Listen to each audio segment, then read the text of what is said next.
What do you build? Do you enjoy? Welcome to the Kent Lapp Podcast. Do not try this at home. First, gentlemen, what do you think about 21.2? Did you see the announcement last night? I feel like Chad's going to do pretty good at this one. Yeah, this is a pain cave workout. I didn't it's see it. just really grinding. It's going to suck for sure. Yeah. There's no getting around it. It's high heart rate right out of the gate. Yeah. How long can you go for it? You didn't see it yet? No, what It's a is bunch of, what is it called? Dumbbell snatches? Oh, You Yeah, trade like hand- 150. trade them? Is it? It's What's the 150? math? There's 90 on the Whoa. back end, so yeah, it's 150. wow. I think you're right. And then you stop for $15 jump overs every so often. Yeah. Yeah, I think you'd do good at it, though. Honestly, you going to do it today or? Yeah, I'll do it. I typically do it on Friday and then rest Saturday, Sunday, and then come back and do it again Monday. Yeah. I'm excited about it. I think it's going to be more fun to watch and I think more fun to do than 21.1. Yeah. I think this new cycle he's got it's 3 instead of 5 weeks, it's 3 weeks, and then Yes. the top 10%. It's shaping up to be like his idea going into it was, okay, for these 3 weeks, let's engage everybody. So let's have simplistic dual movement workouts that Yeah. are just really grinders, high heart rate, weed everybody out. And then for the second phase, more technical, put the weights on the bar, who's the Okay. strongest, throwing in these other things that are kind of could be sketchy to newer I see. folks to CrossFit. You don't want them going high Yes. heart rate and then maxing their clean and jerk. Exactly. It's a little sketch. So it's what it seems like he's doing. I mean, we got another week to figure it out. I say that, and he could come out and have max snatch next week for all I know. So It's we're highly unlikely. And for those that don't know, we're talking about the CrossFit Open, kind of the 2021 season. Are you saying that in the past they would have like a max clean and jerk as part of the Open? Yeah, but how they would do it too is That surprises me. traditionally is you've got a workout before, like you'll have like a 10-minute workout, and then you'll get the workout done, and then you've got until a certain time, like 5 minutes after, to max a clean and jerk or max clean. Oh, or I see. a really Okay, heavy lift. gotcha. So they're trying to weed out the specialists, the Yeah. big bulky power lifters that could come in there and outlift everybody. It's like, okay, how do we counteract that? We throw in a 8-minute high heart rate WOD. I see. Beforehand. Yes. Okay. But those are kind of, I don't want to say it's dangerous, but it could be considered a little sketchy for somebody who's not used to it. Who's Yep. like, man, you just blew your heart rate up and then you're going to go and try and put your PR on the bar Yeah. to lift it. It's like, you got to be at probably 80%. Not Yeah. if you're hitting PRs post high heart rate WOD, you're doing something. Something's up. Yeah. Like something's Could you in- actually do damage? I mean, it does seem a little dangerous. Yeah. So that's probably one of the good things that coming out of this revamping that they're looking at is Yeah. let's do 3 weeks, engage the entire community, not overwhelm them with high technical, there's no rings. So we know there's no, muscle ups, things like Okay. that are considered on the higher skill range. Let's get everybody involved and then separate out of the top 10%, then really press those guys in round 2. I see. And then from the top round 2, if you make it through that, then you go to the regionals. And if you make it there, then you go to the games. I don't think they brought regionals back. I think it's 10%. The top 10% go to this phase 2, and Okay. then out of that they select.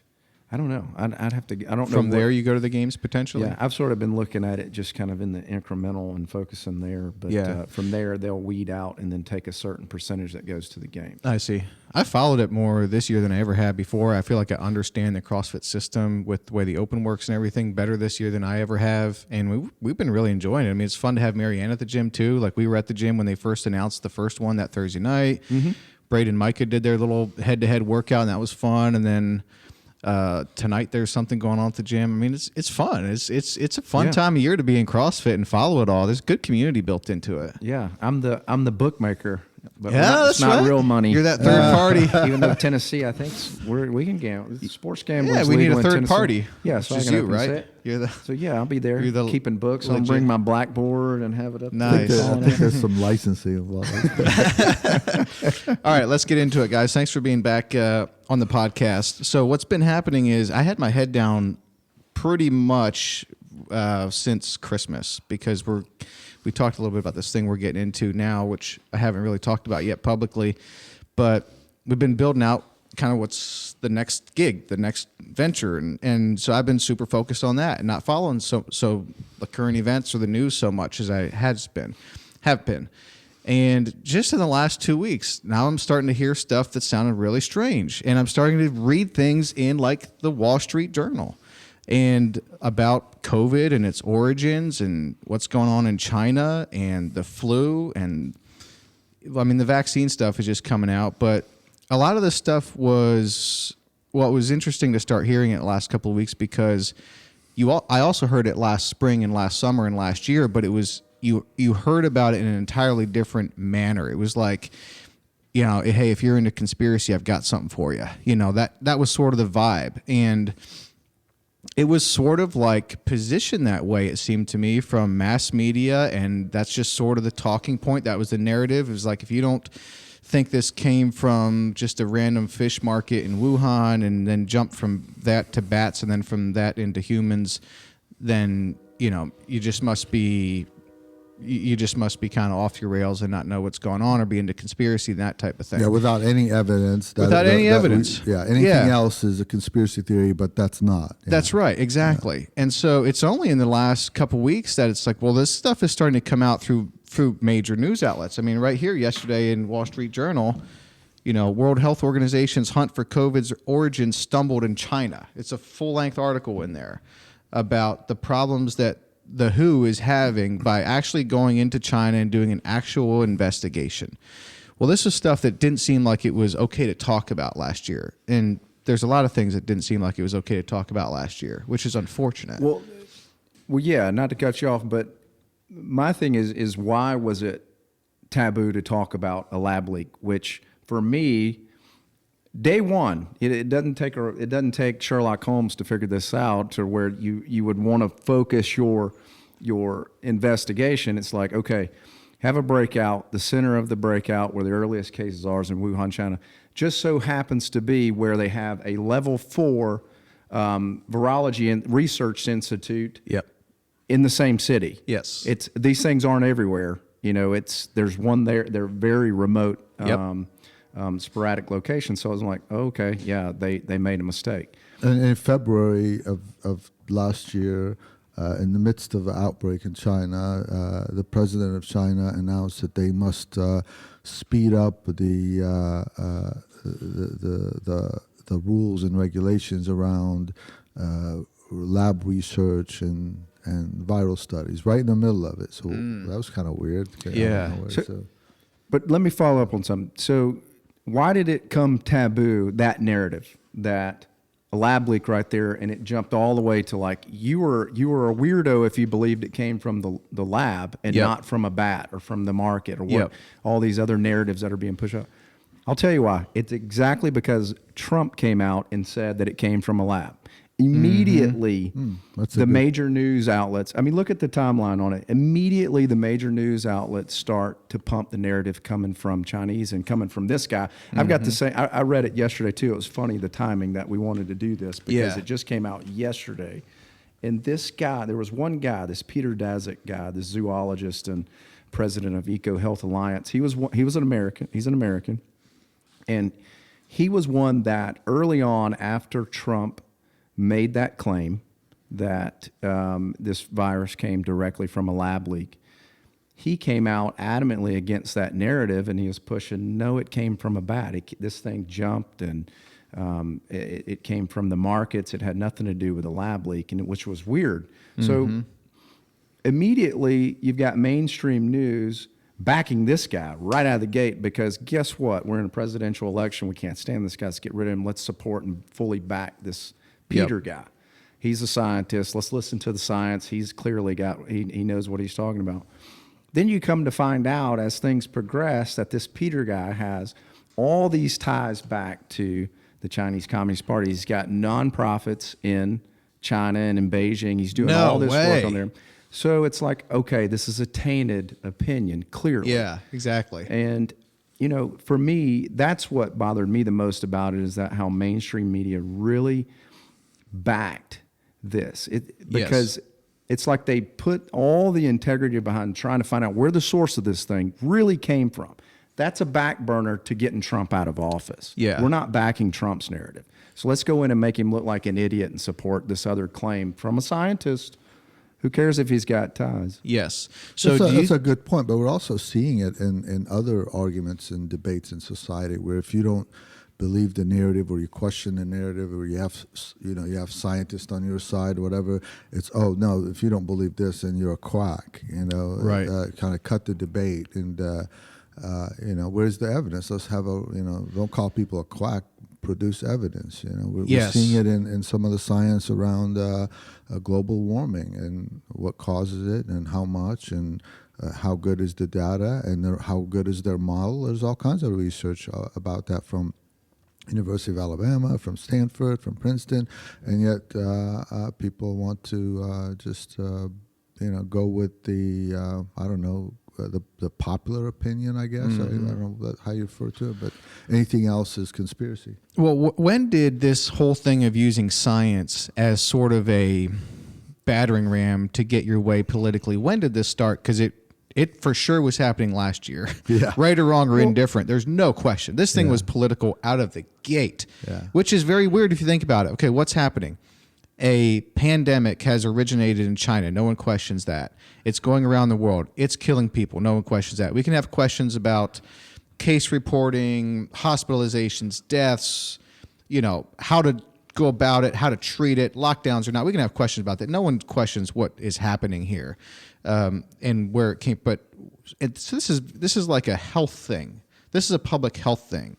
The focus should be on science, but instead it was highly politicized.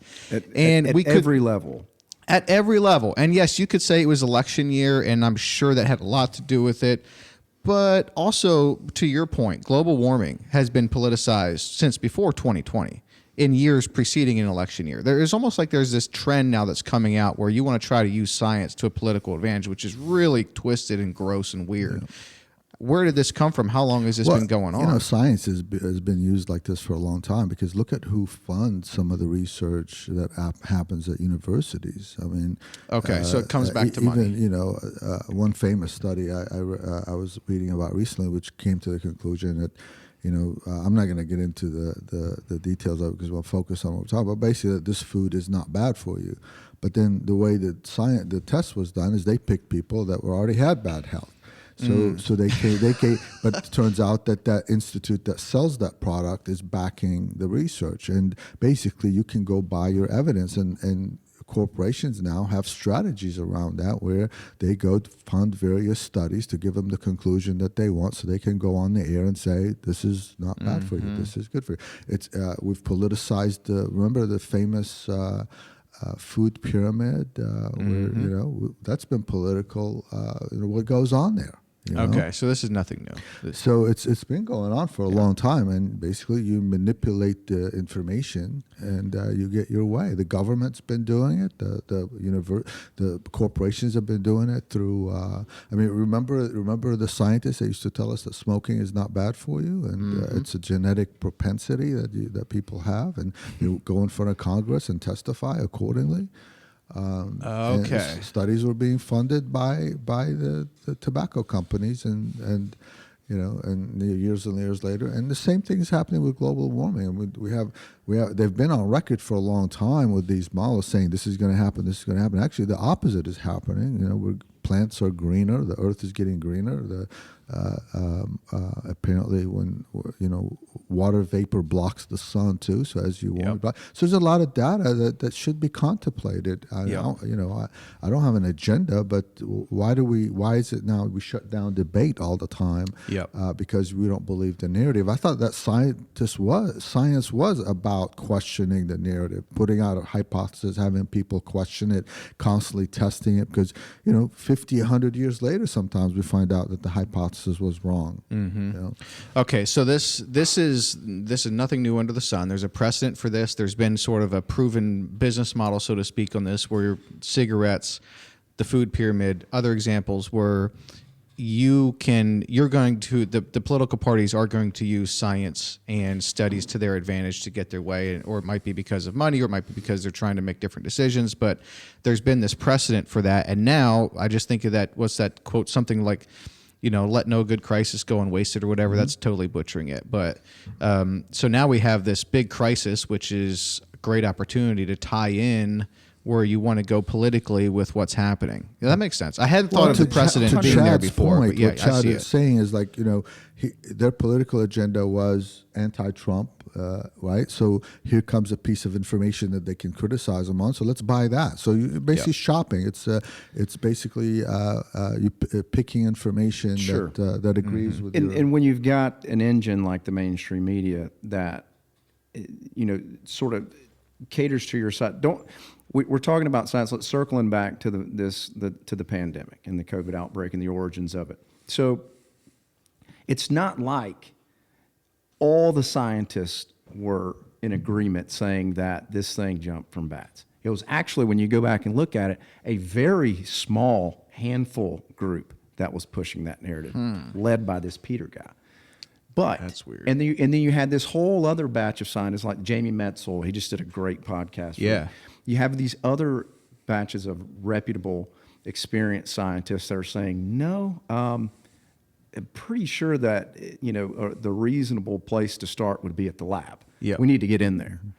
But the only narrative we heard for the longest time was amplified by media, because that is the narrative that wanted to be pushed out because it went against Trump politically. So you have, it's on a wider scale. Yes, you've got these examples of certain groups paying a particular group and funding a particular group to go and do research to help support whatever it is their narrative wants to be. But it's also, we're looking at it as when you interject the media into this cycle as well, where they're taking and they're picking and choosing what they want to produce. Instead, we're only getting a window of the, a small porthole window of the information, when it's like, there's a wide array. We should be exposed to a wide array, especially with the access that we have now.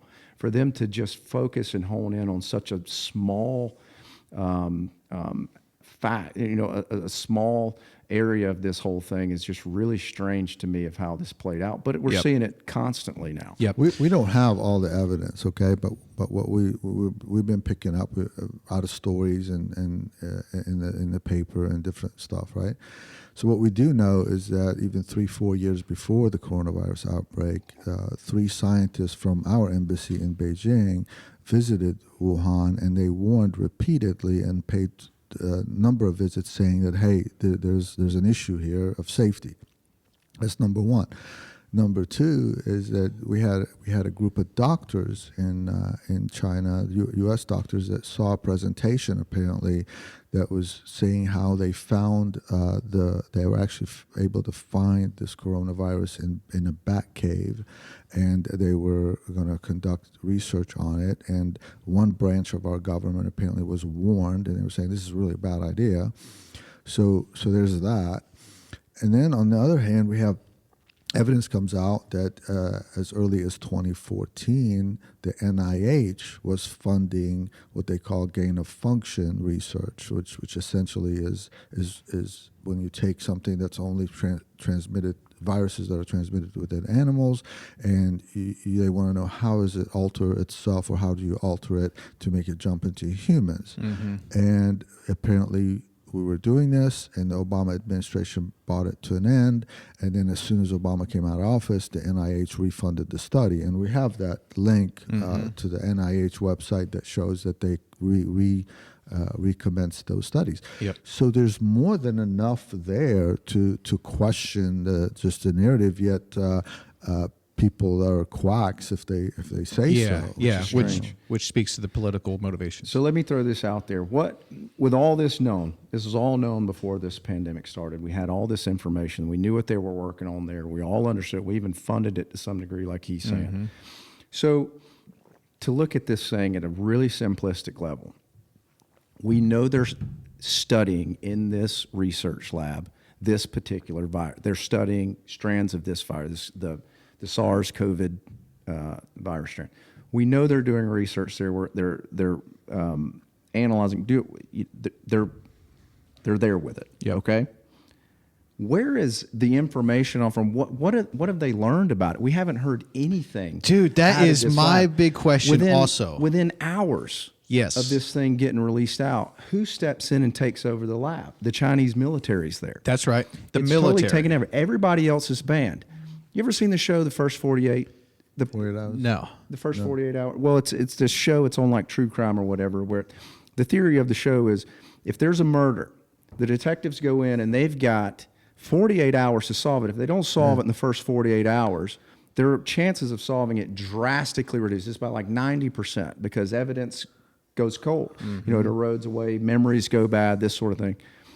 We're just now getting there over a year later to go in and investigate this thing because it was fully shut down. But Chad, what about our own government, though? I mean, some of this information we're talking about should be attainable from our own government. We have people on record have requested under the Freedom of Information Act information from the government regarding the funding, the extent of the research, what was the part, and we still don't have response from our own government. So it's not just China. That's why tax dollars are going to do this. Why isn't it totally opaque? Why can't we tell what we were doing on our end?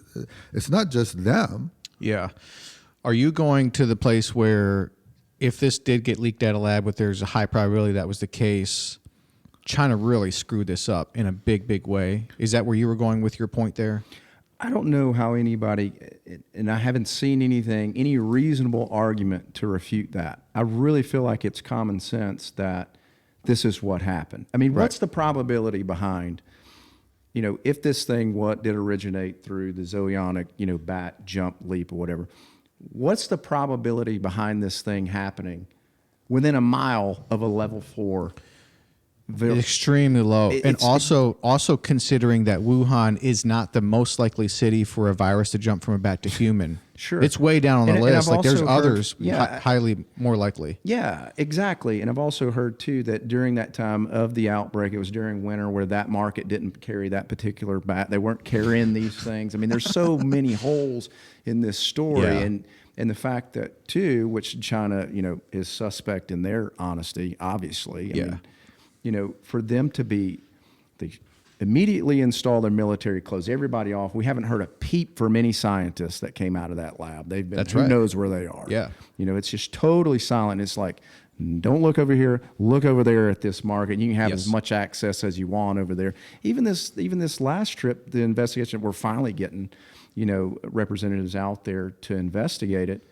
When you read about what they actually experienced, they were quarantined for 14 days. And then when they actually got to start their investigation, it was totally coordinated and led.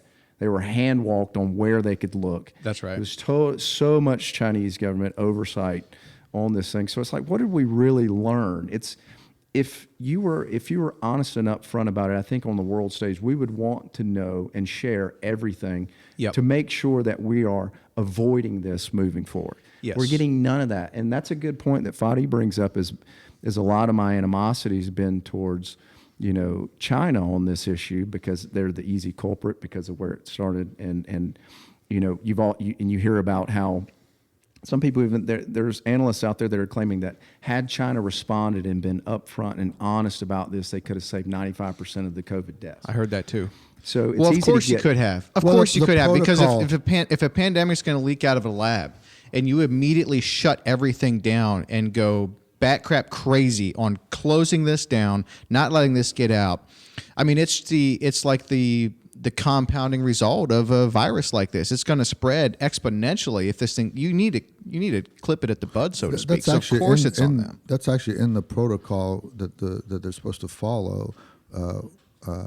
I think the WHO puts out the protocol, I believe. I'm not sure, but basically, is containment is the first response, and you contain it in a geographical area, and then you go in, just like what was done in many viruses before that. Yeah. So we were not afforded that opportunity, and yeah, people have a right to question all of this, because when you get into a global market where people are freely moving around the world, we rely on each other for safety, because these safety protocols are there for a reason. And when some people are going to be bad actors and not going to abide by them, then you have to start protecting yourself from them. And apparently other countries knew this.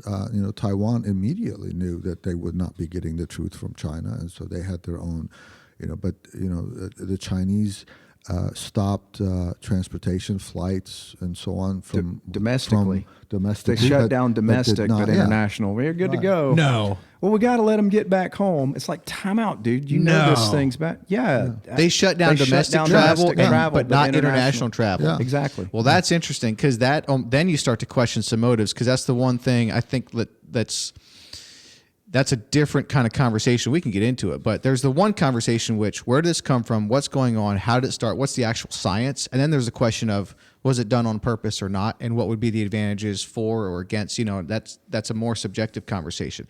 Let's zoom out a little bit. Let's talk about, what do we know to be true about China? Let's just start there, because there's probably some people who will listen to this even now in 2021, March or April, whenever they're listening to it, or a year from now. But if they're listening to it now, I guarantee you, there's still some people listening to this being like, yeah, these guys are kind of into this kind of dark underbelly kind of conspiracy stuff. You know what I mean? I mean, that still exists.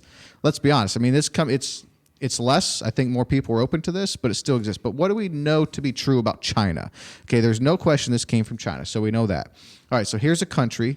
Here's a communist country. What do we know to be true about them? You probably know the most on this, Fadi, but we know they're into intellectual property theft. This is not conjecture. They're doing it. They're expanding their military. We know that. They have some pretty massive human rights abuses and violations. We know that. They're encroaching politically and economically into the South China Sea, the Arctic, Central Asia, and developing countries across the globe. This was from an article I read yesterday. These are facts. Now, there's a lot more facts to be had. Let's just think for a second, or talk about, what do we know to be true about China? Anything you would add to that? So look, I'd hate to be put in a position here where I have to defend China, but I think some of the points you mentioned are true. But at the same time, there's two sides to every story.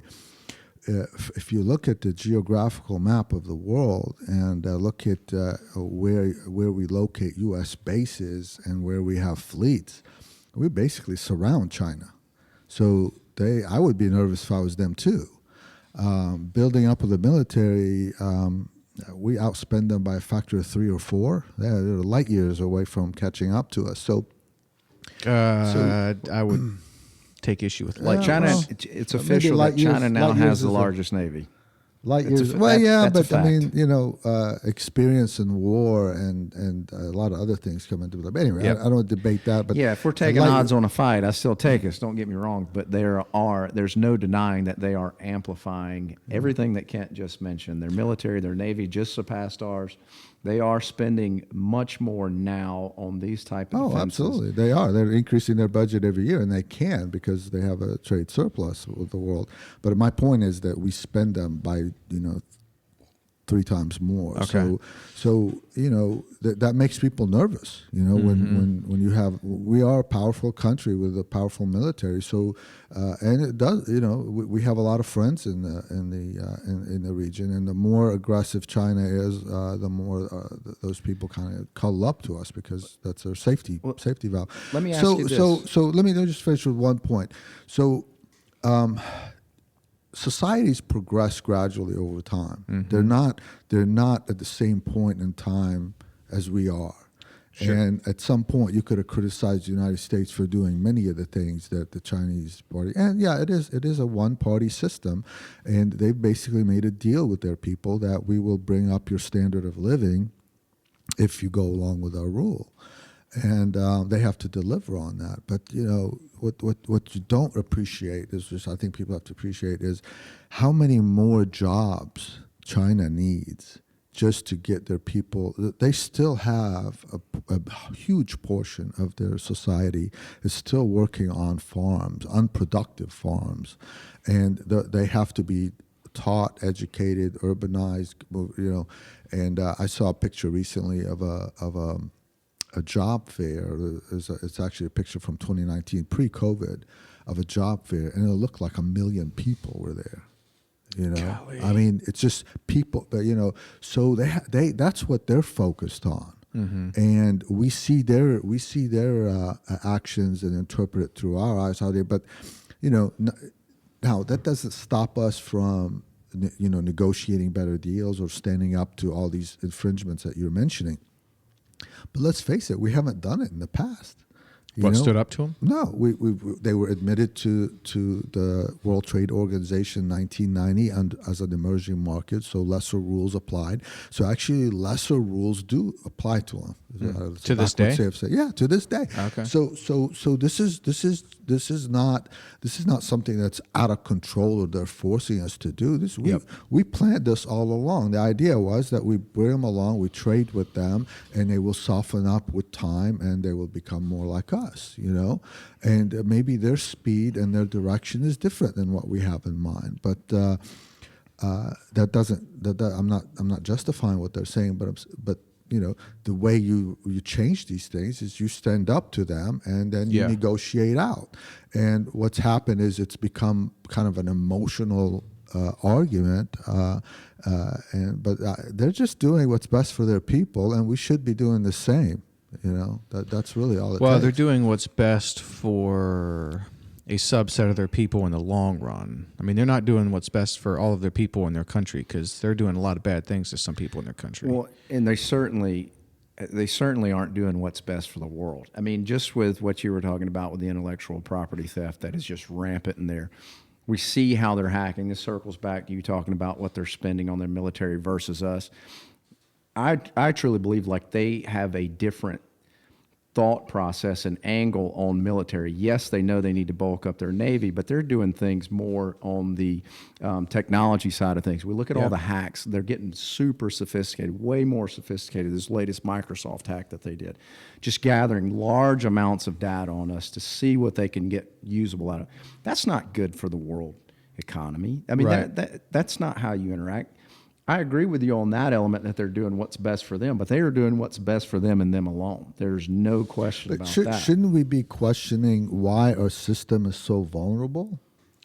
Well, sure, I agree with that. We're going to leave it to the hands of other people. It's like saying, okay, I got robbed last night in the middle of the night. I should get a better security system. Well, it's both and, stop right? robbing That me. guy should I stop agree. robbing, and I wonder what I could do to up my security system. I think it's both and. I don't ask why the robber did it, and I know there's robbery out there that happens all the time. So I'm relying on my neighbors. I'm relying on my security system. I'm relying on the police department, and then hopefully an investigation afterwards to make it right. But I don't assume that I'm never going to be robbed. Right, but your analogy breaks down a little bit, because in your situation, what would you do if you knew who the robber was?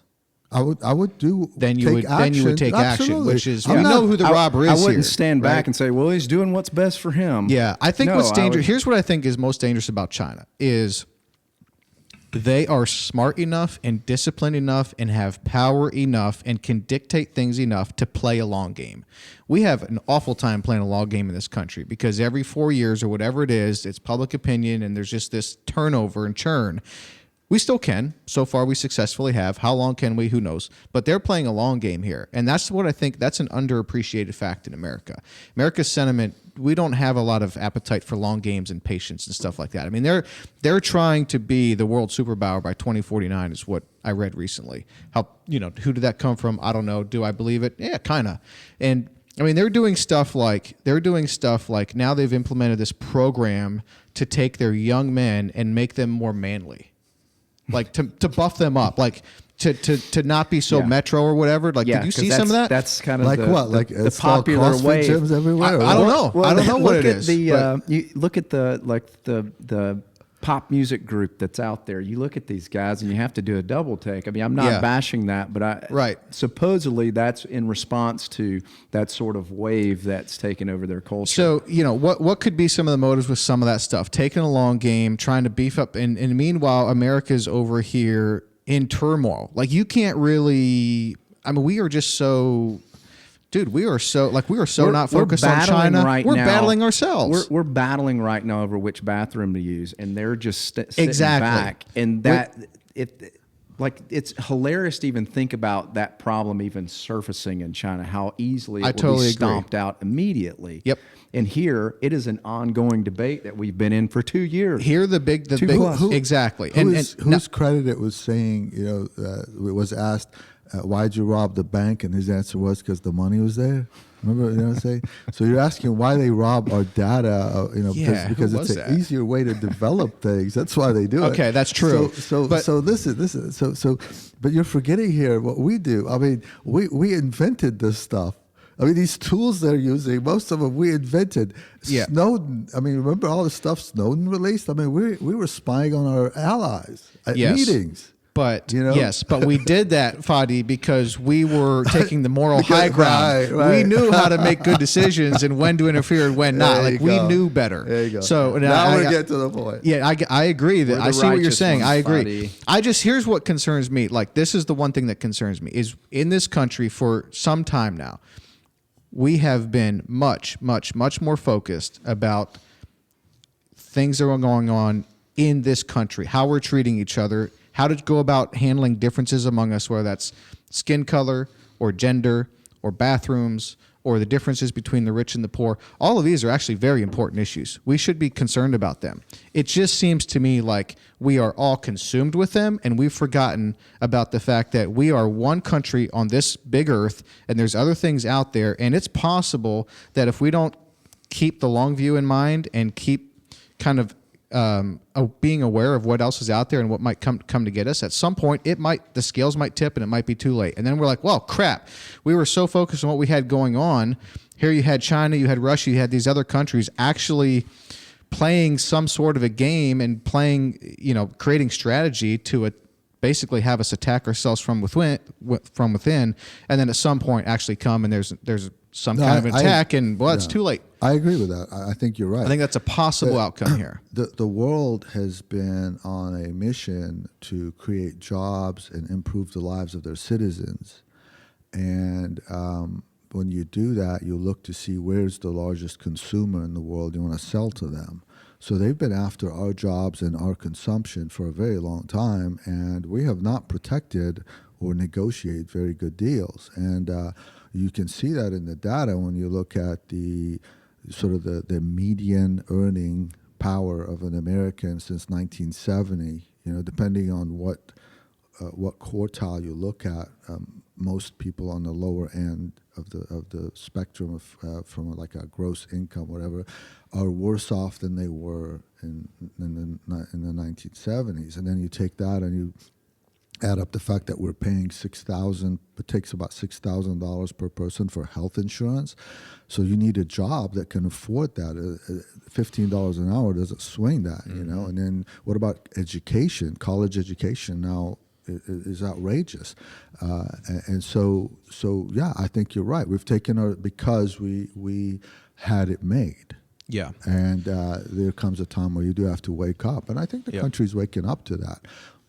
By looking out more for its best interest, but it comes in waves, and I think right now we'll see which direction it goes. Yeah, and look, I'm not advocating that we are just all completely anti-China and we go grab a bunch of guns and go wave the American flag and just that's not what I'm. But let's be aware of what's going on around us. And what concerns me is that it just seems like public opinion just sways this country. It's whatever the public, we're just going after it. We saw this last year. The reason we're picking on China is because they were successful at it and they're large. But the rest of the world's been playing the same game for a long time, as far as building their economy based on selling us product and taking jobs away and so on. And so we just have to step up, play the game. And quite frankly, our political system falls prey to that because people make corporations can profit from this. Global corporations can Exactly. profit from this. So basically, our elected officials, are vulnerable to this, Yep. and they are sometimes incentivized by this. So yeah, I think it's everybody has to look out for their own. Yep. And we can't blame them for looking out for their own people, no matter what the actions are, because we've taken bad actions too. I mean, it's just that we haven't stood up to them either. So That's a fair point. All right, what do we know about the origins of the virus? Let's go there. We do know that the lab was taken over by the military immediately thereafter, right? Mm-hmm. We do know that there was some, I don't know if they were scientists or journalists that were talking about this thing coming from the lab, and a couple of them just are gone. We haven't heard from them since. This is crazy. They're just gone. It's funny how They're that's gone. kind of a reoccurring theme. It doesn't matter if it's a scientist. Doesn't matter if it's it's a closed society. a popular actor. It doesn't matter if it's as an investor in Alibaba. It doesn't matter if it's the richest man in China. Yeah. If you have, if the Communist Party feels like you have anything that could hurt their image, they go silent. You don't hear from them. They're off the scene. I'm not saying they're down people. a well somewhere, but they just go radio silent. Yep. That is a common thread that's played out for as long as I can remember. That's a with common China. thread, and it happened with SARS-CoV-2. There were some people that were saying some things, and they're gone. We haven't heard from them since. Why would we not want to hear from those? There are they have the sectors- best information Yep. to find the source of this thing. The people right there in the city, even if you wanted to believe that it came from the meat markets there, whatever, the wet markets. Why would you not want to hear from those scientists there working on those virus strains there within a mile of the epicenter? And we haven't heard a peep out of any of them. I agree. We also know a lot of the scientists had gag orders. They didn't disappear, but they have major gag orders. Apparently, there's not been any shred of evidence that this came from the meat market. Like, we actually haven't found evidence. Yeah, it's all In that circumstantial, and nothing has solidified that narrative at all. But yet, it's still in a lot of these. This guy right here, it's still in a lot of these scientists that that's where it. The only reason to think that is because it happened in the past and with other viruses. That's Yeah, about it. which other There's no- viruses? Well, you let's know? see. Like Is it swine MERS? flu? Is it MERS and other SARS virus? This is a SARS and other SARS virus. I mean, that's my understanding. Is some of them do jump from animal to human. Yep. And that's what we call the gain of function. H1B1 is one, I believe. I'm not a scientist, so I hate to be going down that road, but that's the assumption, is that it's happened before, and these meat markets are sort of easy to blame, because of that. Well, it can happen. There's no question. Yeah. It can happen. I think what was weird about this particular case with SARS-CoV-2 is that it had the ability to do two things, which usually would take one of the two would take some time if it truly came from an animal. One, it had the ability to infect someone at some time at a lethal level for some people. And two, it knew how to jump from that person to another person very quickly.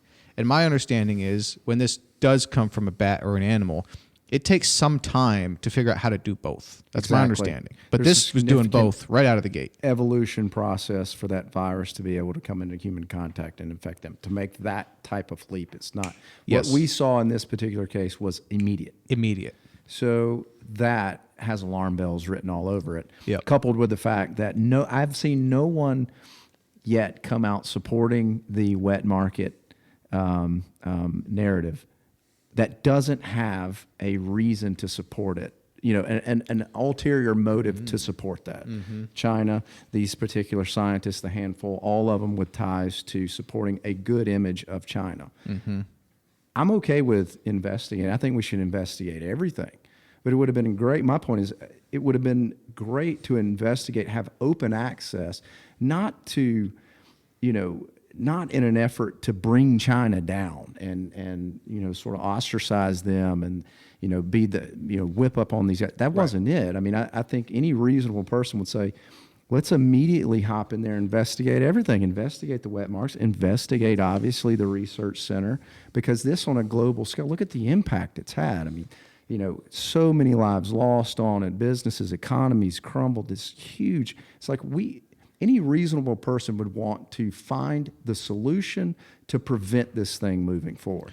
But we've got none of that because everybody's worried about their image. That's on, right. on the face of it, there is really very little evidence to even think it was the wet market, because you put the wet market here and you put the lab here, and they were doing gain of function research. There were safety concerns. They may have actually found the coronavirus in the bat and were conducting experiments on it. And here we have, it's just a wet. There is Right. nothing here. Yes. There's nothing. So without an investigation, just to make that conclusion is bizarre. That is true, but that's what we all did. Yeah. And that wasn't the only narrative that China was pushing. There was even a narrative out there early on that it came from U.S. military troops and that we planted it in Wuhan. No way. I didn't. Yes, that came out in one of their newspapers, equivalent of like the New York Times. Okay. There in This was Wuhan. last summer, or when was this? This last was- year. Maybe This they, was the first. Maybe this they was just like in meant we February. funded it. Oh, well, Yeah. that may or may not be the case. Well, that's actually a known. We know we were funding some of this gain of function stuff. So We don't know. Yeah, so apparently we were doing some research on the topic. We don't know what was being done exactly. Okay. We were interested in gain of function research.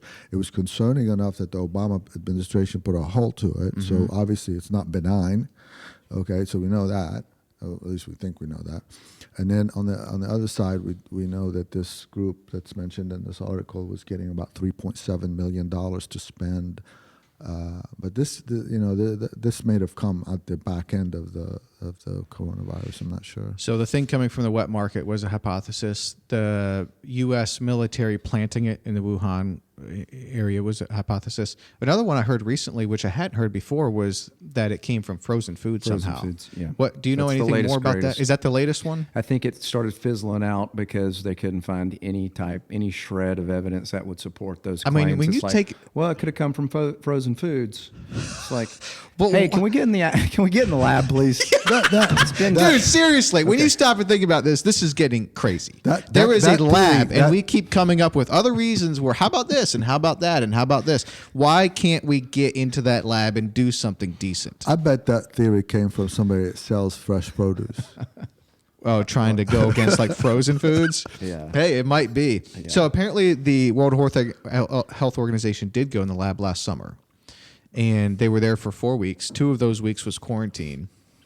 And then they were heavily scrutinized. And my understanding is, I think on the first one, but I know for sure on the second visit, because we went back recently.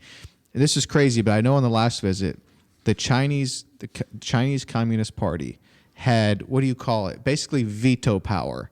Like they could come up with whatever they wanted to come up with, but the government had the final say on anything that was kind of come up with in this test. Yeah, It's crazy. including the scientists that were allowed to go there. Exactly. I think Trump had put 4 scientists forward that want to participate in it, and none of them got approved for it. We ended up with, I think, 2, and they were one of the ones that were banned because when they tested everybody, they didn't have the virus, but they had the antibodies. And just for having the antibodies, they were banned from being able to go out there and Wow. investigate it. Wow. Yeah, so So I doubt very seriously that they're going to walk in to the Wuhan lab after the military's been there and after all of this, and see a petri dish on the table, pick it up, look at it, and say, "Oh, coronavirus." that circles back to me bringing up the show 48 Hours. It's like, okay, so you've had a year of the military stomping around in there, burning Good hard point. drives, Good just point. lighting things on fire, scrubbing it down, bleaching everything. Is like, no, we're just in here studying the flu. So, Okay, that is actually a great point, because this is another thing that we do know about the Chinese government in that lab is that they destroyed samples. We do know that is a fact. that is a fact. So we know that for sure. Okay, so I like what you're saying, which I don't know why this was kind of a new thought to me, which is at this point, the Chinese government may as well just open up that lab. It may as well become a museum. Everything's gone that's going to indict them at this point. It has been a year. Yeah. I mean, they know how to wipe things out. We all know how to wipe things out. Fadi, you and I could own that lab and we'd have that thing wiped out. You know what I mean? This is not rocket science. We can get rid of some stuff pretty quickly. Yeah. So, that is. All right, let me ask you this, though. there is a strong reliance on the fact or the hypothesis that this did not have bad motives, right? There's a lot riding on this because you know what we did when a few thousand Americans died from 9/11? Right. Right or wrong, Well, probably, Afghanistan. we don't let this stuff go in this country. 500,000 people plus dead. Now, I guess the reason we're not taking military action is because we have a strong assumption that, maybe it was just who knows, it came from the wet market or who knows what. Okay, let's say it came from the lab, but it was an unintentional leak. Is that just something that we just Well, I mean, there are people forced to died go too. with? And I mean, there people died too. how many other people died? We don't know. Well, I'll tell you the stats, 4,500. Yeah, I don't know. 81,000 cases in China, 4,500 dead, and that's it. Now, do I actually believe that? Yeah. Probably not. But do I think they did this on purpose? Dude, I have zero idea. Do I think they're willing to sacrifice 4,500 of their own people to accomplish a greater evil? Well, sure. We will all take that bet, right? If we're serious about it. I mean, what was their motive? You think they were going to think they were going to destroy all of us? by Well, this? I'm timid to say this because I do feel like that this does venture off in the conspiracy slightly, and I don't want to lose focus and be considered a quack because I really feel like that everybody should be focusing on the origins of this thing and the real facts behind it. But in the entire world last year in 2020, there was one economy that grew, China's. Exactly. But I think that if you look at their economy, they want us to continue to be around and borrow more money and buy more stuff from them. So I think I would have a hard time believing that a fewer of us would be beneficial to them. I truly, again, this is just my pure subjective opinion. I think that this was an accident, and I think they're just horrible at the cover up. And it just looks really bad on them, and my animosity towards them is really how they've handled it. I felt like if they would have been transparent up front and honest about this thing and brought in the world as a whole and tried to stomp this thing out, we could have saved tremendous amount of lives. We could have had, such a reduced economic impact. I mean, we're focusing on the deaths that are just specific to COVID, but who knows how many deaths that could have been attributed to that because of the total collapse of society with the economic shutdown. Exactly. So the thing is that the web is nastier. Yes, than the we're web giving is it nastier. Credit for. Look, I totally agree with that. Okay, the fact is they should have followed the protocol, which is to contain it right where it's at. Okay, but it's not outside of normal behavior for human beings to do these kinds of things. Remember the nuclear leak in Japan that happened not too long, Fukushima, I believe it was. I mean, the by the book, they were supposed to release radiation at a certain point to keep the plant from overheating. This is for their own safety, their own people. It's not like they're going to injure Americans; they're going to injure their own people. But yet, the psychology of actually releasing radioactive matter and so on, the book by the book, they were supposed to do it, but they didn't do it. So it's not just. This isn't like unique to human behavior, and they do have a closed system where they like to control. They have to make the party look good all the time. That's how it stays in power. Yeah, but isn't sense. what our parties do too? Yeah, I mean, you're right. that's a that's a fair political point. system. That is a fair point, and I think I'm with you, Chad. That if I was betting, I think I'm betting that this was probably a mistake because I'm not sure that it's clear to. And plus, let's keep in mind, America was the hardest hit, but every country around the world was hit. So if this is actually a strategy from China, that takes some balls because you are attacking every country around the globe.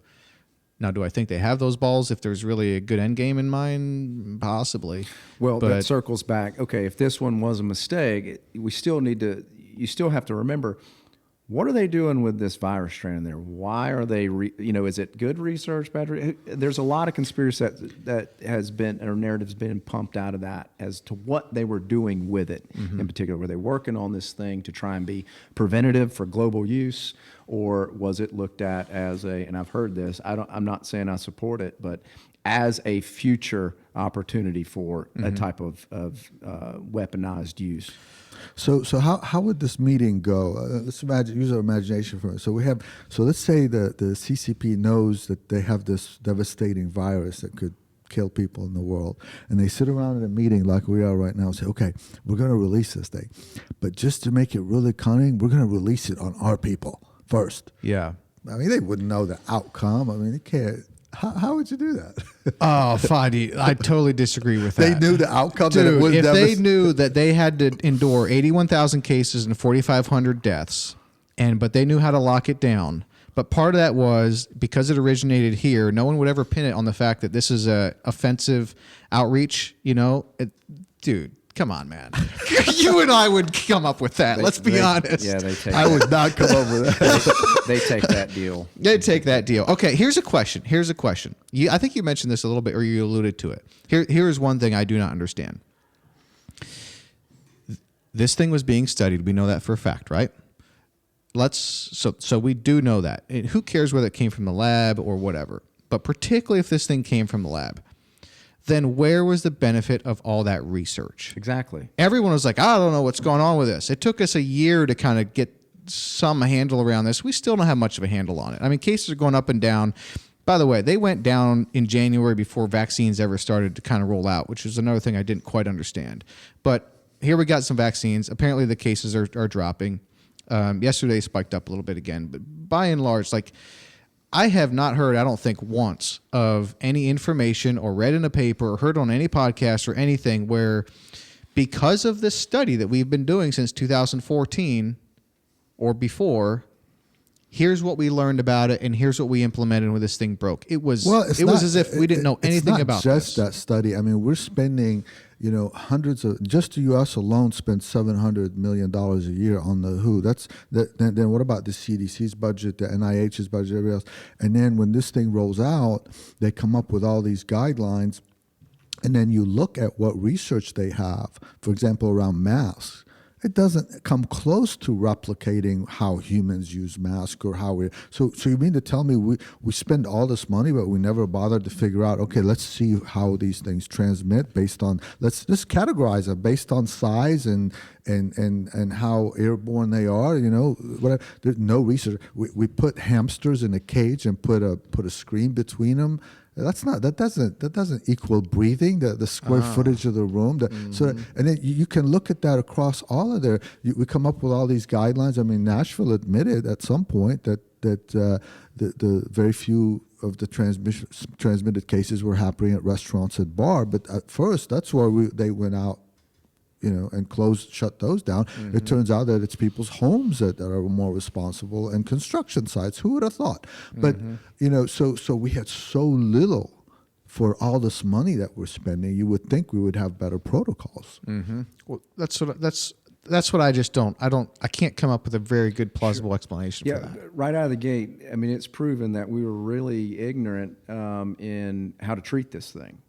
I mean, you see that by the inflow of the ventilators, and turns out that your chances of survival getting put on that ventilator drop dramatically. I personally know somebody who was put on a ventilator, and going back and looking back, and the discussions that we have were, had he not been put on that, I think he probably could have pulled through it. But that was just sort of our immediate response of putting these people on it, and it has this tremendous impact on the body. So to your point, it's like, if we're studying this thing for so long and the impact that it has, for us to coming out of the gate, it seems like we were really behind the curve on understanding and on what we should do. Mm-hmm. We got there. We started within 6-7 months, we started figuring out that these are kind of, okay, this is what we could do. Here's how we provide it. But then that even became political. That's right. The hydrochloroquine comment from Trump. Yep.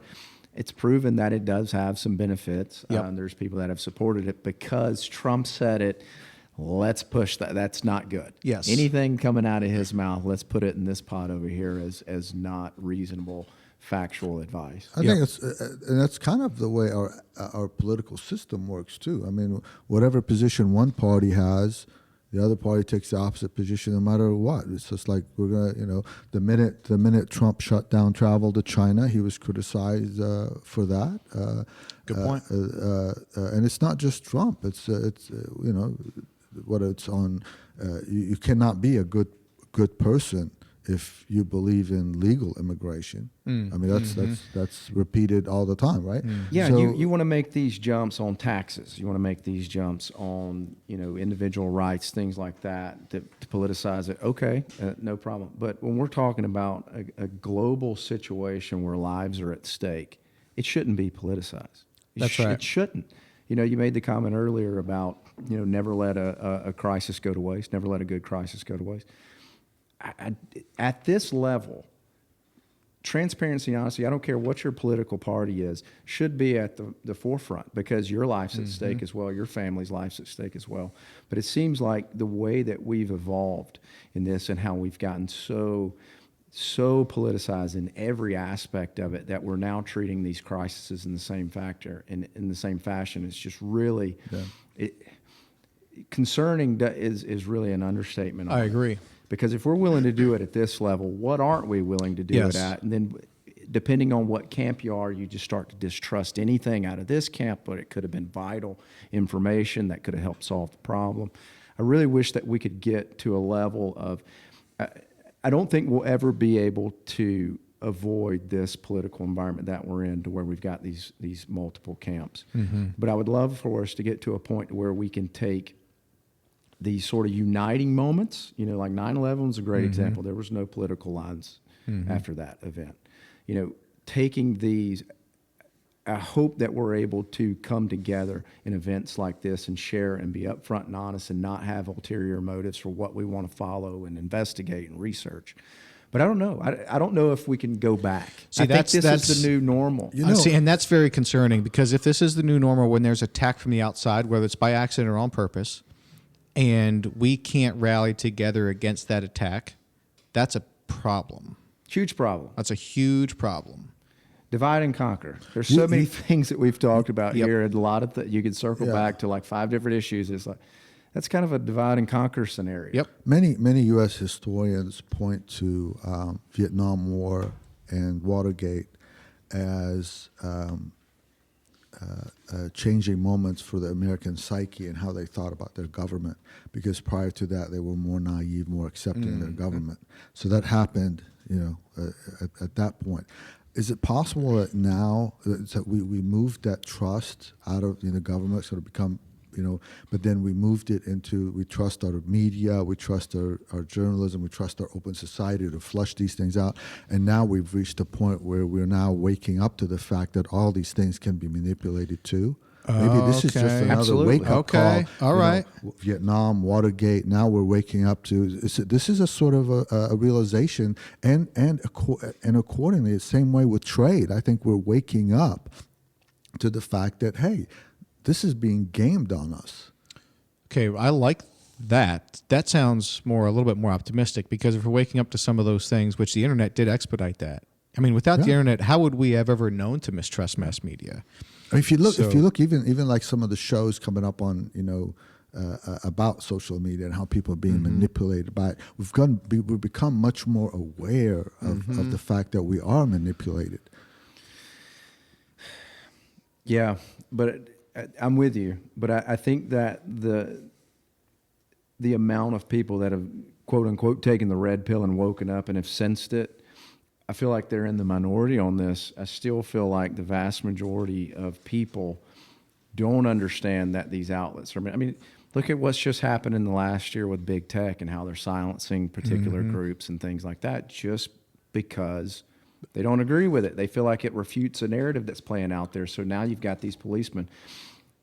I would say the minority are like, hey, Twitter snuffed that out. Why are they silencing this guy? We need to hear his opinions, whatever. Yeah. But the other majority of people are just going on about their day, and they don't understand, and they pop up their Twitter and are reading it, and they've just got this echo chamber of their own points, and they're just not seeing any outside views on it. Yeah, but that's how movements change. I mean, at one point, the earth was flat to a lot of people, and even though one guy came along and convinced a few people that it wasn't, it took a very long time for people, including the Catholic Church, to believe that the world wasn't flat. So, but our outlets for communication are what we're talking about. I agree with you 100% when we're talking about a subject like the Earth that's provable and we can produce the information on it.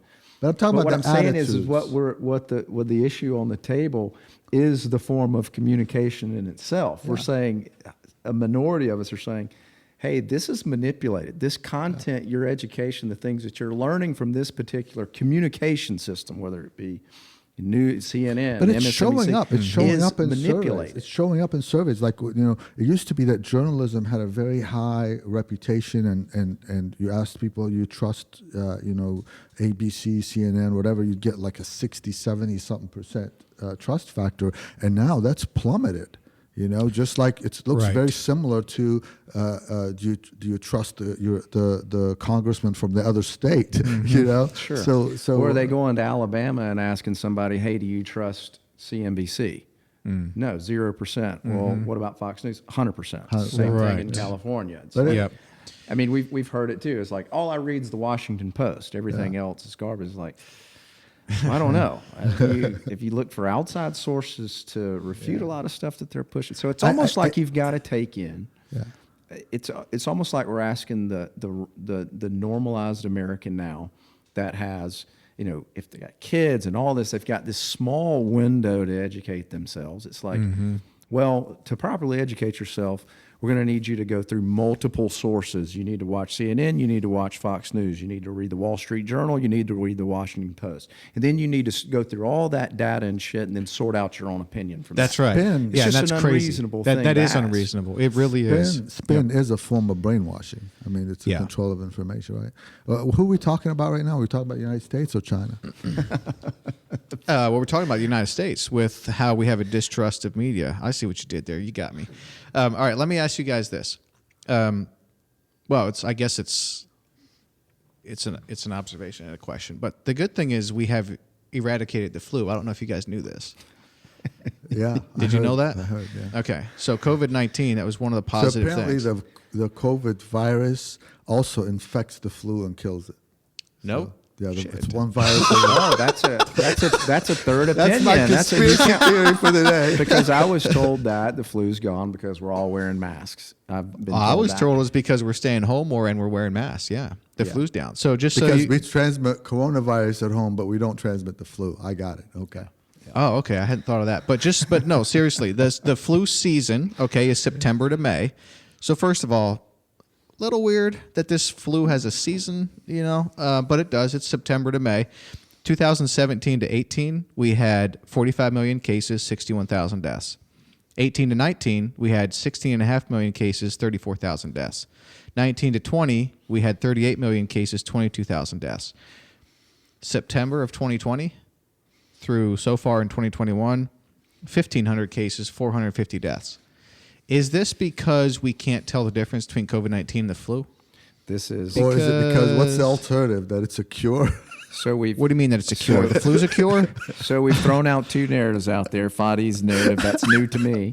What's the That- narrative? that COVID kills the flu. Oh, I hadn't That's heard a that new- one That's what I'm either. saying. Is like must be infecting the flu. There's narrative number 2 that we've talked about, where it's the staying at home, the mask, whatever has prevented it, and then there's the camp that I sort of fall into, where it's obviously just not being reported. That I've personally know of multiple, not once or twice, but multiple occasions, included in my immediate family, where I've gone in, felt bad, and it's not the traditional flu test. It is a COVID test. Comes back negative. Well, you've got the symptoms. Yeah, We're yeah, chalking this up to COVID. No way. 100% in my It immediate came back family negative? have it. And then Well, they said the nobody negative had the COVID symptoms, test and then you came back as a chalked COVID? it up as a false negative because of the symptoms. No kidding. Well, the Yes. tests are not perfect. Tests are No. not perfect. Well, They're I've known heard of that. people that never But got tested and listen, showed that's- positive. Yeah, but it's being played as sort of a Right, flu right, get out of jail right. free card. It's Listen. like, well, the tests are Right. bad. You've got COVID. Yeah. It's not the flu. And also, a lot of people simply don't take the test. So right now, so I'm not a doctor, but I have friends that have gotten COVID, and basically the doctor's protocol on this is very similar to treating the flu. They're just going a little more aggressive than normal, just because it might be COVID, don't want to get it worse. So the first thing they're doing, they're not saying run out and get a test. They're not telling people that. If you call your doctor and say, look, I have symptoms, I feel really bad, you know, they're going to. Basically, the first thing they do is steroid. They're giving people steroids because it's an anti-inflammatory. It works very well. And then sometimes something else to control whatever symptoms you're having. But steroid and maybe an antiviral, if it's early on. Antivirals only work very early on. So there's not a special, from what I understand from the medical doctors, that's the protocol. They just, because coronavirus is out there, they take it more seriously, even if it might be a flu, and that's it. Now, if you get to a certain point where you're not better, then they say go to the hospital or whatever. So it's possible that a lot of COVID is being chalked up as a lot of flu is being chalked up as COVID because people are being treated at home and not going for I would think that's a very likely I'm not totally scenario, right? against that same narrative. It's the rather be safe than sorry type approach to some extent, because I think it's pretty obvious that COVID is more intense than the flu. It is. It's more deadly for sure. So if you're in an instance where we've got some unreliable tests, if I'm a doctor, I'm probably going to do the same thing and treat it as the worst, where it's, because it's not a case where we're giving out something that's a risky antidote at this point. When my dad got it, who's, in his late 60s, had a lot of pre-existing conditions, everybody panicked about it. But what his regimen from his doctor was very similar to a flu. It's go home, stack up on your vitamins, good luck, call us if it gets too bad. I was like, what? They didn't admit him? They're like, no, that's what they told him to do. It's very similar to what you do in a flu scenario. Yep. Yeah. So, but the other thing is maybe that why flu is down this season is because vaccinations are way up. Flu vaccinations are way up also. So maybe that's it. But that's not it, because we've been vaccinating for the flu. Well, for those years numbers and years you threw out, Those we were vaccinating that's a dramatic change. It is. Yeah, there's no way. And I have no proof of millions this. to 1,500. Yeah. I have no proof of this, but some people claim that there's more money to be had by hospitals for treating COVIDs, and that's another theory, is that go and chalk it up as a COVID death, even if it's not even a flu or whatever, because then you get some additional qualifying dollars or whatever. I've heard people tell me that's true. I've heard that it's like inconsequential, but I don't know. Do you guys know anything about the vaccine? Do you have any concerns there? What do you think? So, so my dad got the Moderna vaccine. He got it even though he had COVID back in late summer. Got the vaccine, and he was just one of those anomaly cases where he got really sick after the first shot, came back to the doctor and said, well, don't worry, if you got sick on your first shot, you're going to be fine at the second. Got really sick on the second. Now, it wasn't with COVID, he was down for 6 days, not getting out of his room. With these shots, he was down for 1 or 2. I have reason to believe that I had it back in February as well. Our symptoms, the symptoms that my dad had versus what I had in February, super similar. I mean, almost dead nuts. The duration, the weird ice bones, things that we've never experienced. So for me, that's what's sort of swaying my decision. Is like, I feel good. I don't know if I want to go and risk it and get sick for a couple of days, but I'm not against the vaccination. I'm not an anti-vaxxer. I'm a huge vaccination supporter. But I'm just sort of, I'm waiting around on it. Is my stance. So there's a couple of ways to look at it, but it's a great testament to our scientific advances that we can even do this in this short period of time. Especially it wasn't like we just did everything faster. This is a new way of replicating the virus. Yeah. So, and it's a testament to how technology plays such an important role in solving human problems. And I think that sometimes we try to solve our problems by going backwards, like not consuming or whatever. That's going to solve the problem. I don't know how many problems have been really solved that way. So I think that's a testament to that. Now, there are risks always with new things, so it's a matter of what the protocols are. I like the fact that we have a choice. The Johnson & Johnson is more traditional of a vaccine, so you have another vaccine that you can go to. But let's face it, whatever small amount of risk can come with the vaccine, the vaccine is not contagious. So even if it has a harmful effect on the person that got it, just only that person will be affected. And then we know that the incidence is less than 1%, and the symptoms tend to go away. So I'm sure some people, but well, you could die from the vaccine. Well, yeah, but you could also die from COVID, Yeah. and it's transmitted to other people, and Yep. so it multiplies. So, You know, I'm with So- you on that. Keep in mind too, I'm coming from the camp of had it, have beat it. Yeah. Then it's the question of the vaccination. Had I not had this thing, my tone's changed. It's like, okay, I'm going to get it because I firmly believe that the risk associated with the vaccination is much lower than actually contracted COVID raw. I would wouldn't probably- mind having it right now, but I'm not going to get in line in front of somebody that qualifies legitimately and has Yeah. risk factors. So I'm waiting for my turn to come up, and Right. hopefully I have a choice. I like the idea of having a choice and choosing which one to go I to. agree with that. I am not anti-vaxxer either. I'm probably more cautious than most people. I think the questions that I have with this vaccine is one. There's three things. One is it was developed extremely quickly. I mean, this thing it came out in a year. With new technology. There's With never new been technology, tested that's on number this two. particular So application. came out in a year. Usually these vaccines take 10 years. So this came out in 1/10 of the time normally. Number two, it's new technology. So using the mRNA thing, you know about this? Mm-hmm. It's with vaccines. Apparently, you would usually take like a piece of the vaccine or a piece of the virus or whatever, and that's your vaccine. But this is something new altogether. It's interesting how it's all we about chose the problem this. is replicating. We know how to create a flu vaccine. The problem is replicating the virus in mass.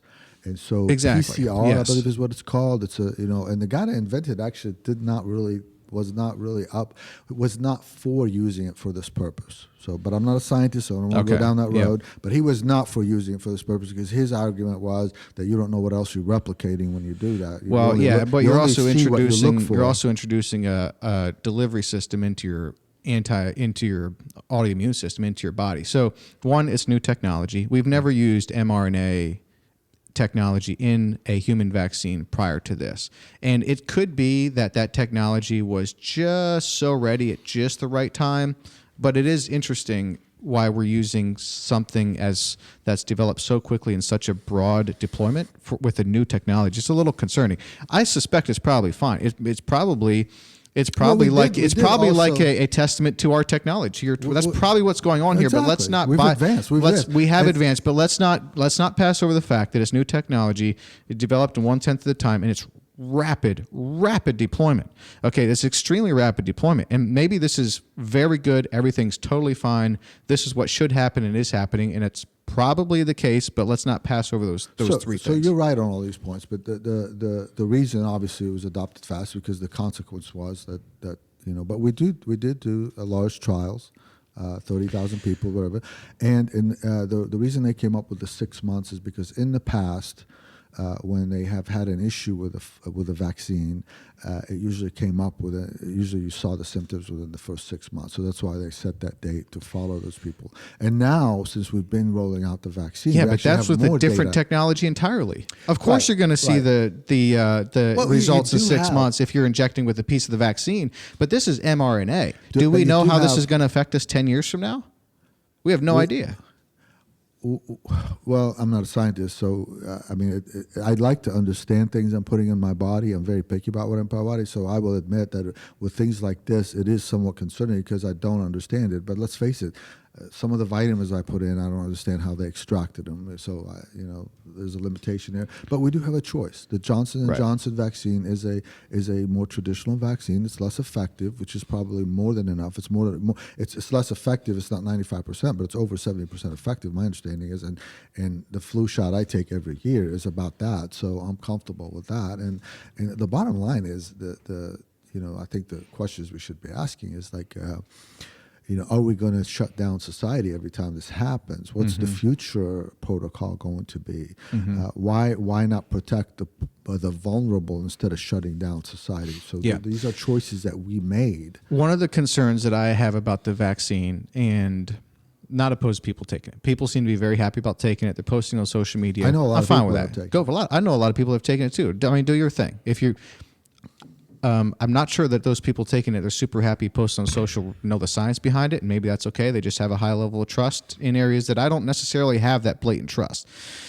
But you drive a Tesla and you don't know how that thing works. That's very, very different than putting a vaccine in your body. And also He trusts vitamins. Elon Musk much more than our government. I Fadi. 100% do. And also vitamins it's very different. So I just think that there is the one thing I'm hearing on the vaccine front, this is where I was going, is that all we're allowed to talk about is how positive it is, how happy it is, how everyone's taking it, everyone should get it. Literally don't want them to talk about any of the negatives or anything because of the greater good, right? I mean, you probably all have heard this or read, but we don't want to talk about any of the potential negatives because the benefits to having everyone take the vaccine outweigh some of the potential negative consequences that go along with it. I'm okay with that being the case as long as we're honest with that. Sure. But I'm not hearing a lot of honesty on that front. It's all about the vaccine's here to save us. Let's go. And let me just say one thing real quick. First of all, the cases of anaphylactic shock in vaccines are usually 1 in a million. With these vaccines so far, it's been 6 in 272,000. That was of like January. So anaphylactic reactions to this vaccine are way, way, way higher than other vaccines. But normally they're temporary and they go away. It could be, and that's everything could be fine. But the other thing this is the strategy that I'm taking a little bit is, well, the more time that you give this thing, the more use cases there are, the more case samples there are, and then this thing is going to be safer taking a year from now than right now, right? Because we're going to have more data and all of this. So, or less safe. Does that make me selfish? Says, right? Yeah, or less safe. I don't know.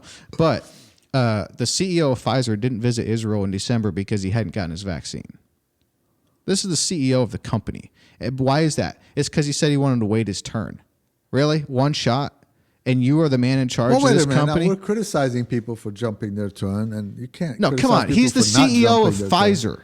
Like he needs a vaccine. He should be able to go visit Israel and travel and do his business. He's saving the world right now, but he's not taken the vaccine yet. To be fair, he had taken, my understanding was he'd taken the first dose, but not the second. He hadn't taken it yet because he wanted to wait his turn. That sounds fishy to me. Okay, that's one thing. Number two, there is a Liang, I think Professor Liang in Israel. She is the professor at the Hebrew Institute of Virology or something like that. She knows this stuff. She studies biology. And she is saying, yes, take the vaccine. The benefits outweigh the risks. She's an advocate for it. Take the vaccine. When asked if she took the vaccine, she said, no, she's going to wait a year. There's a double standard going on that we're not hearing about. So that just is a thing. So you make up. So if you want to find out about these things, you can go Google them and search. But there's definitely a message being sold out there that you don't want media reports that talk about the 1 or 2 or 6% because then people might refuse to take it. So again, manipulating the message is but hopefully they're being honest with us. You're requiring trust on a massive scale, without a doubt. This thing requires. They're not making people trust. do it. They don't have to take it. I know, but they're really pushing it. They want everybody vaccinated, reasonably so. It sounds like a good, reasonable position. But there is evidence out there of suppression of negative cases. Sure. I mean, you've heard about the Florida doctor who took it and ended up dying. You can't even Google that now to find it. You got to go to DuckDuckGo or these Bing or anywhere else to even find that. So that's we know troubling. That's very troubling. Mm-hmm. Now, I agree that even on a national scale, you want to be wary of those being broadcast out because if you want to achieve herd immunity, we need as many people vaccinated as possible for the betterment.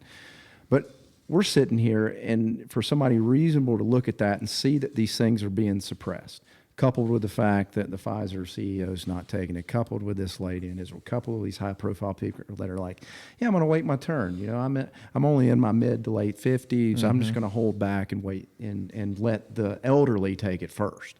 It just brings out so much suspicion because our trust, the foundation of our trust and everything has been shaken so hard at its core these last 4 years to where we're now in a situation where we see these things, but yet you're asking us to take this trust fall to go back with something as serious as injecting our bodies. And for me, it puts me in a difficult position because I'm 39 years old. I'm super active. My health is at paramount as far as how I treat my body. So for me, I'm in a different situation. I'm probably going to make a different call than if I'm 79-year-old Chad. It's like, okay, probably going to take it. But you brought up the best point is that the great thing right now is that this thing has stayed so far. I'm not saying that it won't change, but it stayed so far to where this thing is optional to take. But where I'm going to get really nervous is when it's like, well, if you're going to fly to Austin, Texas, you got to have your shot. Where's your paperwork? Right. If we get to that level, then I think you're going to see a really sort of implosion on itself. Why And it would why kinda wouldn't be we get to odd that level? because, yeah, why would we? Because No, I mean, why wouldn't we? That's the why logical should we, next though? step. Because if you can take it and protect yourself, then so what if the people? I mean, I guess you could argue that some people don't have a good enough immune system for the shot to work. Yeah, that's the argument for the flu shot. Why you should take it to protect other people as well. Well, Because- my understanding is part of the vaccine thing is it's not so much that you're definitely not going to get it, but you can't spread it to other people. And they're coming out now and saying there's likely going to be boosters required for the COVID vaccine too. So this is not once and done. well, of course, there's money to be made. Why wouldn't they want? Oh yeah, for sure. Yeah. And Pfizer recently said to their shareholders that they see an opportunity to raise their pricing on this thing. Yeah. I don't know. Have you followed the ivermectin story at all? No. So ivermectin is like a really cheap generic drug that's been used in Africa and many countries for very many years as an antiviral, anti-inflammatory, and it's proven effective. And there were some doctors in the U.S. that had been citing research, and they were really criticized and attacked, even by the company that makes the drug because it's now generic. And finally, I think Bill Gates stepped up to the plate and said, "Okay, I'm going to fund a study because But it's really wild how attacked this drug was, and I think it's because it's a threat to the pocketbooks of the pharmaceutical companies because this is a generic drug that's been around. Oh, interesting. So yeah, we should wake up to these facts. So I think going back to the point earlier is that yes, we are being manipulated every day. The message is being washed. And I think that unfortunately we have to grow wise. Yeah. and I think these situations of so it's very easy. I learned this myself, about myself, looking at other countries like Venezuela and Argentina. I was like, oh wow, this is how they manipulate the message. This is why their people actually, And then one day a light bulb went off. Said, wow, I mean, this happens in my own country, in Lebanon, in the United States. We're being manipulated by the message and positioning, and this party is for this party, divide and conquer. This is how our society is up. So it's just it saves you a lot of time if you just wake up to it. Yeah. I mean, I think this vaccine is a pretty incredible feat of technology because you have the mRNA thing, and it has to be. Or at one point it was thought it had to be really cold or it would die. But if you inject it into your body when it's that cold, you die. So you keep it really cold in transportation. Then you need to warm it up to just the right temperature, and then you inject it. And you have this mRNA thing that is actually, now it's in the bloodstream, but if you just let that go in the bloodstream, your immune system says, hey, what's going on? That's not from us, and it attacks it and kills it. So they're surrounding this mRNA thing with it's a proprietary substance. We don't actually know what it is. So there's that thing around it that Pfizer has, and it's probably fine, but that's what keeps it protected from your immune system until it goes into your cell. When it goes into your cell, then it sends out something to grow on the outside of the cell, and that something that grows on the outside of the cell generates like this spike protein that's like popular with the coronavirus. That's like that crown thing. So it generates that kind of protein spike thing, and your body says, ooh, that's not from us, and it goes and it attacks it, but it learns the formula. And so then when the virus comes along, COVID-19, your body says, oh, I know that formula for that, and then you don't get it. So that's what's going on. Pretty fantastic, actually, if this thing is great, and it looks very, very positive. I think the messenger thing, that the tampering with the autoimmune system, that's my biggest concern with it. And that's what's going to take some time, the autoimmune system. The immune system. So do we know for sure that this doesn't create autoimmune issues down the road? No, we don't. And that's my biggest concern with it. I mean, because I think the autoimmune thing, that's a problem for people, and I kind of deal with that. Look, that's my biggest. Some people, because they're pro the vaccine, or maybe they know more than I do, they will dismiss what you're saying. But there's absolutely no evidence to dismiss what you're saying. I mean, that's why we have long-term experiences with things, and sometimes we learn differently. Yeah. That's why I think it's important that this remains a choice, that people can either do it or not do it, and not force people to do it. And ultimately, now one other aspect of this that I don't really like is in order to facilitate or incentivize companies to produce vaccines. We have special protections under the law where they're immune. Yep.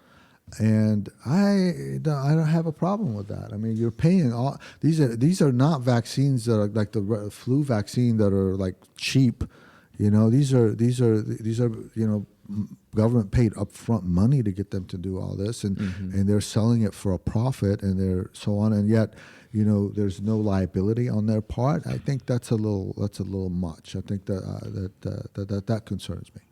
I mean, because when somebody is liable, I think they are much more judicious in their decision making. Hopefully, yeah. But at least it gives some protection to the victim. Mm-hmm. No, I agree with that. That is.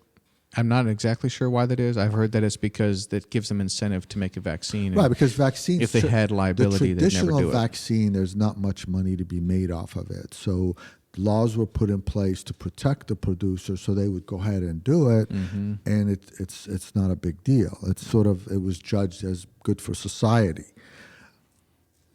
I mean, you sign waivers a lot of times when you go to get a regular flu shot. So yeah. But I mean, in this case, and in case of the COVID and other vaccines in the United States, they have immunity. Supposedly there's a government organization that will accept the responsibility, but they never award people that suffered.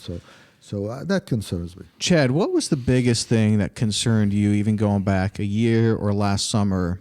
The biggest thing where you were hearing whatever it was from mass media or the talking points or public opinion or whatever, but you felt like it was just different. Like, is it the origins of the virus? Is it what was the biggest thing for you? If you were to ask me my biggest takeaway and biggest concern out of everything, my immediate thought goes to the government shutdowns and the mandatory shutdowns of businesses and these stay-at-home orders, and just what I viewed right out of the gate as a pure overreach. When I say right out of the gate, I'm saying that there was probably a week, 2 weeks of time where there was a lot of confusion, where we're trying to understand, what is this thing? Is it really that bad? But it didn't take too much longer to understand, okay, there's a particular group that this thing's targeting. That's really a vulnerable subset of our society. But it's like that message immediately gets politicized into this narrative to where if you're not shutting down, you're a dumb redneck type. I'm obviously hyperbole, but that was really the biggest and now we get research concern from the CDC about how ineffective the actual mask that's is. not really hyperbole. and what you were even- saying. That was the concern. Yeah, and that is still that same aspect is still alive right now. That you still have a large portion of this country that believes that if you're not still wearing your mask and staying at home and shutting down and taking this thing serious, you're a complete moron. And they support this. It blows my mind that I was alive in a society to see this, to where the government could come into our country that's, not to sound cheesy, but we're founded on the freedom. Freedom, I mean, that's it, hands down. We're founded on freedom of the individual rights, and for them to immediately get taken away, and then to get taken away for something that, as it became more prevalent, that it's not necessarily as dangerous as we had originally thought of when the confusion phase was taking place. And to have if you'd asked me 2 years ago, I would have told you society would never go along with that. We would never go along with something that's targeting elderly and morbidly obese in this particular subset. You mean to tell me we'd shut down everything? We'd shut down church and gyms and restaurants? I'm like, yeah, you're crazy. We would society would go batshit crazy if that was pushed on us. But then to watch it play out and to almost feel ostracized on myself, because I'm like, I wanted to go to. I thought we were crazy for not opening up gyms and churches and restaurants and businesses and things like that. I'm like, you want to shut it down for a month? No problem. Let's get a handle on this confusion. But we knew right out of the gate. Okay, we knew. I'm not saying right out of the gate, but we knew fairly soon that it wasn't as scary as it could have been. This wasn't something that's wiping out a quarter of the population. It's not that. It wasn't that. It was bad. Don't get me wrong, it's really bad. But it's not this Spanish flu style wiping out a quarter of the population. We better shut everything down and go hunker down. So that alone is my biggest takeaway from the last year. And I still can't wrap my head around it, that so many of our citizens were willing to just go along and just deal and listen to this. We're talking about a handful of people here. We're talking about a mayor. I mean, this guy's no scientist. We're talking about this governor. We're talking about, House of Representatives. And the thing just blows my mind that we just listened and just stayed in our homes and did nothing and shut down the entire economy for a full year. Yeah. I see that. I see your point. That is concerning. Were you expecting that response for the last last no, it doesn't year? surprise me. Do you think that's an indication? What do you think about that, Fadi? I mean, do you think that's an indication into where we're at as a society? I mean, have we become like lambs? Like, is this going to be a problem going forward? I don't know. I think it depends what we learn from it, and some people will come out of this and don't really have the interest of questioning what was done, because surely if it was done, it had to be right. Well, so some people just do that. They don't want to question their own self. Some people will look at the whole thing and want to question what was appropriate, what wasn't. I think that we should learn from it. One, by doing more studies and actually having the government more accountable to all this money they spend, is give us, will you have better answers next time? That's one. Two, I think the overreaction at first is somewhat justified, because we didn't know how bad it was going to get. But as more information came in, yes, like our mayor, to his credit, he did loosen up on some things. But I think there was a lot of information that came out and understanding that was never acted on. Like, for example, ventilating buildings, or like a restaurant, or ventilating indoors can be very effective. It's as long as you're ventilating to the outside and you're not just recirculating the same air, But that, there was no. I think that might be more effective than some other solutions. I'm not a scientist, but we did get stuck in this idea that we're gonna shut down, only do certain things. I didn't mind at first wearing a mask, or still wearing a mask to go to the grocery store, because I felt like there was people in the grocery store that had to be there in order for me to get my groceries. And if it made them safe for me to walk in, it made them feel safe. Yeah, I feel the same way about that. It doesn't cost me that much to put a mask on, right? So I don't have a problem with that. It is I wouldn't want to do it if there was zero science behind it, but we didn't know at the time, right? But now we learned that places that were a little bit more lax, it didn't suffer as much. So that's the problem, is we just didn't have enough information, didn't know. Yeah. So I think the takeaway for me is, now that we are where we are, the most important thing is to look back, learn from it, and take the right lessons away, instead of just kind of assuming, because this might happen again. We have to Right. respond accordingly, and what was the right thing to do, what was the wrong thing to do. Yeah. And I mean, we didn't even touch on the havoc this whole thing had on schools. I mean, our country's kids in school, I mean, let's be honest, they pretty much lost a year, and that other year was tampered with heavily. I mean, this is schools, mental health issues, oh my goodness, drink, alcoholism. Man, I just watched the all kinds of Netflix issues. special, Last Chance U, with the basketball. yeah. So, I don't want to give anything away, but there's an impact there too that just made me so angry. Like, we canceled all of our sports. Like, everything's done. So all these That's seniors, right. Can you I know that imagine this if is you were a low on the senior? totem pole Yeah. of priorities, but I just know how important it was to me at 17 years old to play in the playoffs, to play these championships, to finish out my senior year. All that's just yanked away from these poor kids, which, again, I know it's really easy to just cast that off as insignificant, but Yep.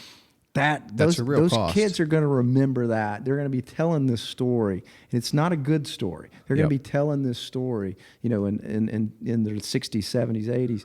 It's just the impact. I mean, of we the canceled the whole thing. Olympics, right? I mean, we had And it's like they got Tokyo a 4-year Olympics. window. Imagine spending 4 years of your life doing day in, day out. Your focus is on this, and it just gets snatched away because of confusion. And for me, I hate to beat a dead horse, but I was okay with the initial, let's take a pause, take a breath, figure out what this damn thing is. But what I can't live with is how that phase just blasted out for 13, 14 months. And we're not out of it, we're by the still in way. it. Yep. I mean, there's still, I don't know, California's still a debacle. You should get Newsom on this podcast and have me come in. That'd be. It's interesting. No, I think we'll how have the- him soon because it doesn't look like he's going to be governor much It's longer. interesting how the virus followed a certain path in countries, and they almost mimic each other, even though the regulations and the rules and what these countries did was vastly different. We sort of had a double peak, and then found out, and another thing that I've learned is like we kind of got married to the idea, we only have the ability to treat as many people as we have hospital beds. Yeah. And in other countries they don't have anywhere near the hospital beds we have, and they treated without a problem. They treat people at home. That's right. In my hometown in Lebanon, they have 2 people in my hometown that are living in a separate facility than their parents, so they don't infect them. But they're going around and treating everybody in the town. Mm-hmm. You stay at home. They come to your home. They put their scrubs on and they treat you. So it's almost like we've lost this like what made America great is that and you know what, even in New York, the number of beds grew that were available. So it's not like a finite oh my God, if we ever get to 5,000, everything comes to an end. That's right. And there's all these warnings or whatever. So what about creating more beds? What about having a protocol that everybody follows so any nurse can treat the patient? Yeah. I mean, come on, we do this. We got so like mechanical about it, unimaginative. Yep. And then when doctors like in California and other doctors who were treating a lot of patients would come out and say, look, this works, this is what we're seeing, whatever. It was like, oh no, nothing will ever work other than the vaccine. We gotta shut down till the vaccine comes, and so that's a lot of lessons we can take away from all this. I agree. I wish we had another 2 hours. We need to get to the gym. Final thoughts, Fadi, why don't you go, and then Chad, just conclude this or wrap this up, or just how would you kind of tie a bow on this from your point of view? I think it's healthy for us to be skeptical about our own government, other governments, and be aware of what gaming has been going on for all these years, whether it's on trade, whether it's on how you control information. And that makes you a more responsible, better citizen to digest the information and make decisions. And coronavirus, trade, all of these things just fall in the same category to me. I'll circle back to the first topic at hand, and that is I really think that people should start paying more attention to what's going on in China. I really think that us, our allies, because it's going to take a unified effort. I don't think one country can handle it on its own. And I'm not saying that it's a militaristic style look, but I think we should all be vigilant together and be prepared for it. We're dealing with a country that I don't think it's up for debate, that has a different set of moral principles than we do, without a doubt. We see it. It's very obvious. And you have to ask yourself, are we willing to accept that on a global scale? And it sounds crazy at the current position we're in 2021 that should be a reasonable topic of debate. But for me, I'm worried about it, and I would love for more people to take it serious. 2049 sounds like forever away, but there's a decent chance I'll still be around. Mm-hmm. I think just being vigilant and having an open mind and strengthening our allies is going to be important moving ahead. Yeah, I totally agree. I think the willingness to accept whatever the mainstream talking point is at the time and in the moment, there's just it's almost like a hunger for it in this country, and that's really concerning to me. All right, Story of the day. yeah, the story of the day. Fadi and Chad, thanks for being on. Thanks, buddy. Let's go work out.